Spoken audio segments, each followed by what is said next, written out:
இந்த நகரம், சத்தம், சாலை நெரிசல், வெள்ளம்னு ஒவ்வொருத்தர் ஒவ்வொரு மாதிரி சொல்லிட்டு தான் இருப்பாங்க.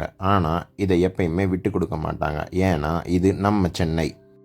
ஒரு பூரா எப்படி தான் வாழ்கிறதுக்காக இருக்கிற இடம் தேடி அலைஞ்சிக்கிட்டு இருக்கோ, அதே மாதிரி தான் சென்னையில் வாழ்கிறதுக்காக பல பேர் பல கனவுகளோடு வந்திருக்காங்க. அப்படி வந்தவங்களோட சென்னைக்கு ஒரு தெரு இருக்கும்போது இந்த தெருவுக்கு ஏற்ற குரலாக இருக்கிறது தான் இந்த குறும்படம்.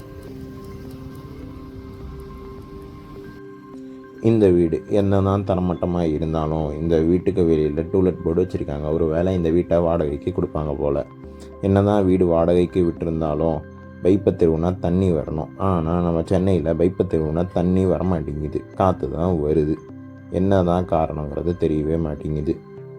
அடுத்து பாத்ரூமில் போய் பார்த்தா பாத்ரூமில் பேனா வச்சுருக்காங்க. சென்னையில் எதுக்குடா பாத்ரூமில் பேனான்னு யோசிக்கும் போது தான் தெரியுது, லைட் ஆஃப் பண்ணுறதுக்கு பேனா தான் வேணும் போல், இல்லாட்டி ஷாக் அடிக்கும். குப்பை தொட்டி தெருவோட ஓரத்தில் இருக்குது. அங்கே குப்பையை தான் கொட்டுவாங்கன்னு பார்த்தா அனிமல் வேஸ்ட்லாம் போட்டிருக்காங்க. எதோட குடல்னு கூட தெரிய மாட்டேங்குது.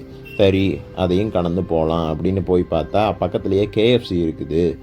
இப்போது அந்த குப்பையோட நாற்றத்தை மோந்து பார்த்துட்டு உள்ளார கறியோட வாசனை எப்படி தான் வருங்கிறது எனக்கு தெரியலை. ஆனாலும் அங்கே பல மக்கள் சாப்பிட்டு தான் இருக்கிறாங்க. பச்சை புல்லை தின்ன மாடு இங்கே பச்சை பிளாஸ்டிக்கை மேய்ஞ்சிக்கிட்டு இருக்குது. ஏன்டா அது பிளாஸ்டிக்கை திங்குதுன்னு பிடுங்க போனால் நம்மளையே முட்டை வருது. ஒரு வேளை இது அரிய வகை மாடு போல், இதை நம்ம பாதுகாக்கணும். அப்புறம் தண்ணி கேன் தான் இங்கே எல்லார் வீட்லேயும், சுத்த தண்ணி இல்லை. சரி, தண்ணி தான் காசு கொடுத்து வாங்குற மாதிரி ஆயிடுச்சு, விளக்காவது காசு கொடுத்து வாங்கலான்னு சொல்லி காசு கொடுத்தா காசு வேணாங்கிறாங்க. எனக்கு ஒரே ஆச்சரியம். ஏன்னா இங்கே யூபிஐ பேமெண்ட் மட்டும்தான். என்ன தான் என் ஃப்ரெண்டு வீடு இங்கே இருந்தாலும் எதிரில் ஒரு நகை அடகு கடை இருக்குது. ஆனால் அதையெல்லாம் விட்டுட்டு என் ஃப்ரெண்டு வீட்டில் என்ன இருக்குன்னு தெரியாமல் அங்கே போய் கொள்ளையடிச்சுக்கிட்டானுங்க சில திருடர்கள். மனுஷனுக்கு சாப்பாடு போடுற காலமே இப்போ இல்லை. ஆனாலும் இங்கே சில மிருகங்களுக்கும் சாப்பாடு போட்டு வளர்த்திட்டு தான் இருக்காங்க. இதோ இந்த பூனைகளுக்கெல்லாம் சாப்பாடு போட்டு வளர்த்துற நல்ல உள்ளங்கள் இங்கே வாழ்ந்துட்டு தான் இருக்குது. ஆனால் அப்படியே இந்த பக்கம் வந்தோன்னா இந்த பூனை ஒன்று செத்து கிடக்குது. இது செத்து 4 நாள் ஆச்சு. அங்கேயே நாத்தமும் அடிக்குது, அங்கேயே எல்லா வண்டியும் போகுது, அங்கேயே நடந்தும் போகிறாங்க. இதை ஏன் கண்டு கொள்ள யாருமே இல்லை. அதை எடுத்து கூட போட முடியாத அளவுக்கு நமக்கு நேரமும் இல்லை போல். கீழே குடியிருக்கிறதுக்கு வீடு, மேலே போஸ்ட் ஆஃபீஸு. கீழே இருக்கிற வீட்டுக்காரங்களுக்கு போஸ்ட் வந்துச்சுன்னா கீழே வருமா மேலே வருமா? எனக்கு மட்டும்தான் இப்படி தோணும் போல். இரட்டை பனைமரங்கள் இருந்தும், பனைமரங்கள் நிறைய நொங்கு இருந்தும், அதை சாப்பிட்றதுக்கு ஏங்குற வாய் இருந்தோம், ஆனால் அதை சாப்பிட முடியாமல் போகுதுங்கிற வருத்தம் தான் இருக்குது. தெற்கு, மேற்கு, கிழக்கு, வடக்குன்னு எல்லா திசையில் இருக்கிற மக்களும் எங்கள் தெருவில் இருக்காங்க. ஆனால் ஒற்றுமையாக தான் இருக்காங்க.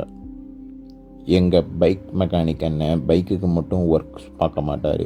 நீங்கள் சைக்கிள் எடுத்துகிட்டு போய் காற்றடிச்சு தரணுன்னா கூட ஃப்ரீயாக காற்றடிச்சு தருவார். அவரை மாதிரி நல்ல மனுஷங்க இருக்கிறனால தான் அடிக்கடி மழை பெய்யுது. ஆனால் என்ன, மண் வாசனை தான் சென்னையில் வரவே மாட்டேங்குது. மழை அதிகமாக பெஞ்சாலும் வெள்ளமே வந்தாலும் நமக்கு அடைக்கலம் கொடுக்கறதுக்கு மேல் வீட்டுக்காரங்க எப்பயுமே இருக்காங்க. பெண் முகம் போல் தத்ரூபமாக இருக்கிற நாகவள்ளி அம்மன் இருக்கிறதுனால தான் என்னமோ சென்னையில் 80% பெண்கள் பாதுகாப்பாக இருக்காங்க போல்.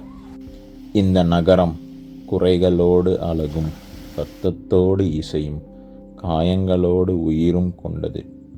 இதுதான் நம் உயிர், நம் சென்னை. நன்றி.